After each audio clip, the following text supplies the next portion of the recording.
Hello everyone! Welcome to Module 4 of Coping Skills. So, I want you to remember the cognitive triangle: behavior, thoughts, and feelings. In the first two modules, we focused on behaviors. We talked about things that you should and shouldn't do to have optimal control over your mental health. Last week in Module 3, we discussed emotions, feelings, how they can have an impact on our mental health. And this week, it's all about thoughts and how our thoughts impact our mental health. Last week during emotional regulation, I talked about how emotions stem from events, either external or internal. And we mostly focus on external events. These are situations that happen to us, things like traumas that then encode into our memories and cause us to feel a certain way in certain situations. However, just as easily and more often, what causes an emotional response is an internal event, which is just a thought.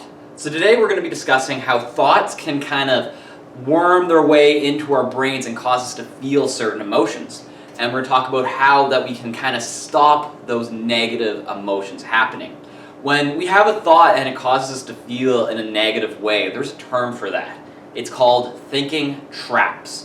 And this week we're going to be talking about a bunch of different thinking traps and ways that we can disrupt them so that they stop happening in our everyday lives.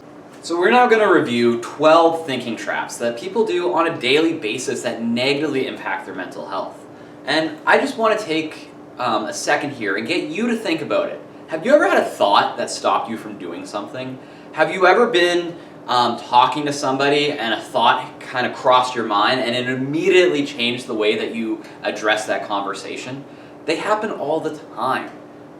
By thinking a certain way, we're changing our reality. We're making our mood negative so that we are then viewing the world negatively, and that's not good for our mental health. And the first way that we can really tackle this so that we view the world more positively and that we are able to move through it in a positive manner is to stop these thinking traps from happening.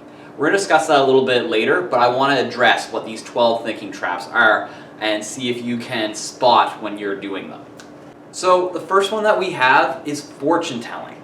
This is when we predict that something bad is going to happen, but in reality, we can't predict the future, so we really don't know.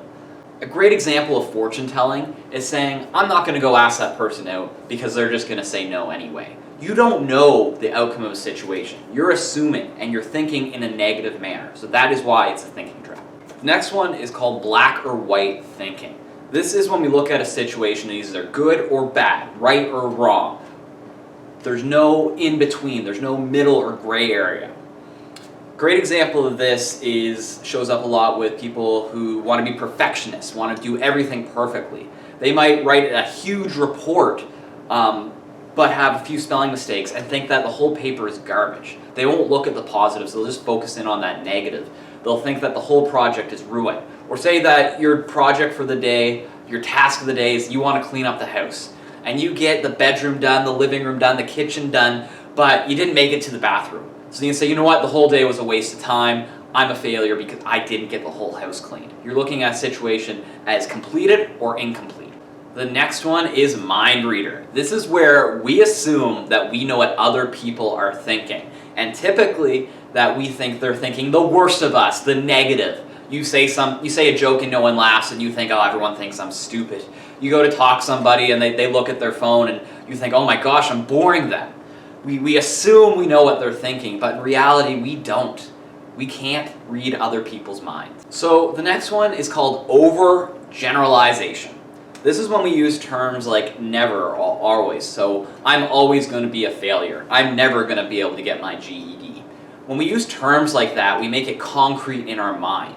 But in reality, a lot of times it's not a concrete thing. If you keep working at your GED, you will get it eventually. You're not always going to be a failure. You don't always fail at everything you do. We all make mistakes and that's okay. But when you label it as such that I always make mistakes, that's not true. But in your mind, you're building your brain to feel like, yes, I always do make mistakes, and you're going to make yourself feel worse each time you make a mistake because it's reinforcing the idea that you always make mistakes. But you're not always messing up and making mistakes. that happens sometimes, not always. Next one, we have labeling. And again, this is when we talk to ourselves in our brains and we use different terms. So just like overgeneralization, we might say things like, I'm stupid, I'm an idiot, I'm never going to be able to be a GED graduate. You're giving yourself a label.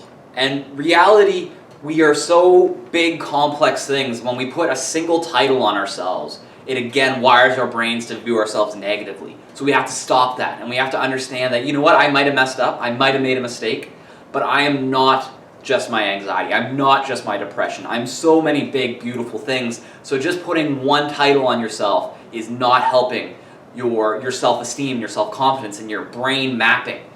You have to understand that you're so much more than one thing. So that's when we label ourselves as one thing, but we're really so much more. So overestimating danger. This is when we assume that danger is right around the corner, that we are 1 second away from our lives ending. This happens to a lot of people all the time. So for example, I'm not going to get in that car because there might be a car crash.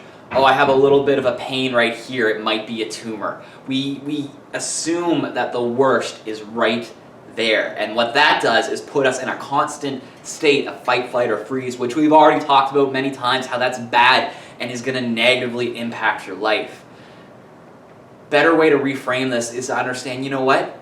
Every single day of my life, I've made it this far, and that bad thing hasn't happening. So the chances of it happening today are very, very low.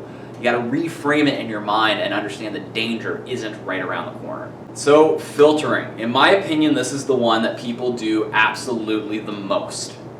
So this is when we are presented with situations, with information, and we filter out all the good stuff and focus on the bad. We only let the bad things through. We don't filter the good things in. A great example of filtering is when you go online and you think, oh no, I feel sick, I have all these symptoms, and you go online and you think, oh, maybe I have COVID, and you go and you look and you're like, well, I don't have that, I don't have that, I don't have that, I don't have that, but I have that one thing, and you immediately assume that, oh yes, I have COVID because you have one symptom. There's 20 you don't have, but you have one of them, so therefore you have COVID. Another form of filtering is look online. You might have a post that you put on Facebook or wherever, and you could have 20 comments on it. 19 of those could be good comments, but I guarantee you're going to point out and focus on the bad comment. The same thing with a job interview or getting feedback in a workplace. An employer might come in and say, you're doing great at this, great at that, I love your energy, I love you're on time, all these positive things, but we'll say, oh, you need to work a little bit on this. And I guarantee you when you leave that job interview, you're going to be, or that job performance review, you're going to be focusing on that one negative thing and not all the positive. That's filtering. And I think that you can probably think of a few situations where you've done filtering yourself. So the next one is catastrophizing. This is a little bit like overestimating danger, but it's when something small happens and we let it steamroll and snowball in our minds into a huge issue. So the example I love using for this is that you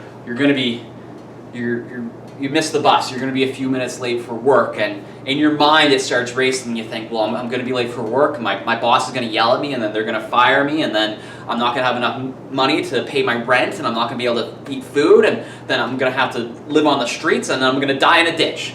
So you've taken this little situation of missing the bus by 5 minutes and turning it into you dying in a ditch. That's catastrophizing. That's taking a little situation, making it huge, making mountains out of molehills, as they're called. Catastrophizing. So the next one are should statements. These are the ones when we tell ourselves, I should go and do this. I ought to be this way. I must go and do this thing. And it can be a little tricky because those should statements, they can be that kind of your conscious, your motivation. You know what? I enjoy running, I should go out for a run today. But they can be negative when you have them about things that aren't important to you, that aren't your core value of who you are. So when I say, I should watch the new episode of Housewives because my wife told me to, but really deep down I don't want to. So I keep telling myself I should do it, and all I'm doing is making myself feel anxious and worried and nervous that I'm doing things that I feel like I should do, but I don't really want to do. I should buy a new car or a new house, or start having kids, or start doing this or start doing that, because you're getting all these messages from social media and the news and the people around you that you should be doing these things. But if they don't line up with who you are, you're just going to make yourself miserable. You got to know who you are and act in that way. Now again, this can be a little tricky because there are things that we should be doing to have a better, healthier self, but you got to make sure that they're in line with your values. So you should be going for a run. Well, maybe you absolutely hate running and you're never going to like running. There's other ways that you can do it and have cardio. So don't feel guilty because of the things you should be doing or the things you must be like. Figure out who you are and act in that way. Don't beat yourself up about what everything else is telling you to be like. The should and ought statements aren't helpful to your life unless they line up with who you are. Discounting the positive. This one's a little bit like filtering, but it's more about just rejecting the straight up positive. So a great example of this is you write a test and do well and you're like, well, you know what, I just got lucky. A great example of this that we do all the time is with compliments. Has anyone ever said to you, hey, you look good today? You immediately start making up excuses and saying, oh no, I don't look good today. My beard's a mess. My hair's askew, I slept, I have bags under my eyes, I look awful, you're lying to me. But if somebody was to say, oh, you look tired today, you need to be like, yep, I am, I know I look like garbage. We are so ready to accept the negative and reject the positive. Great thing you want to do is start accepting compliments. Saying, yes, thank you, I do. And that'll change your perception, your mind. You'll start thinking, you know what, I am these things, rather than no, I'm not. You got to let those walls down and say, yeah, you know what? I am, insert compliment. Emotional reasoning. This is assuming your negative emotions reflect the way things really are. So a great example of this is feeling guilty for something and just thinking you're a bad person. Or having anxiety and thinking, oh, I'm broken because I have anxiety. Or feeling sad and saying, you know what, I must be depressed because I feel sad all the time. Again, I talked about it last time, there's no emotion that you've ever had that's negative or bad. Emotions are things that we're supposed to feel and experience. It's how we behave afterwards based on those emotions that matters. So when you feel guilt or anxiety, it's not a reflection that you're a bad or broken person. It's just part of human nature. And accept that, you know what, I'm feeling it and now what I do is what matters. Having the emotion isn't the end-all be-all of who you are. It's about what you do with it. And the final one that we're going to talk about is personalization. This is where we assume that everything happens because of the way that we act. So examples of this are, you know what, they probably wouldn't have yelled at me if I was nicer. Oh, I forgot to make the bed, that's why they had a bad day. They wouldn't have burnt supper if I was home a little bit earlier. They're in a bad mood because I did this, that, or the other thing. We view the world from one perspective, our own. So it's really hard to get out of our own heads and think everything's about us because that's the only point of view that we have. So personalization is putting everything on us, assuming that everything happened because we did or didn't do something. That the way people act is because, oh, they're having a bad day, I should be nicer. No, the world doesn't have to fall on your shoulders. And understand you can only control yourself. You can't control the actions of other people. You can try to have a better situation by behaving differently on your point of view, but you can't control them, and you shouldn't try to control them. You should only act in a way that's going to be best for your mental health.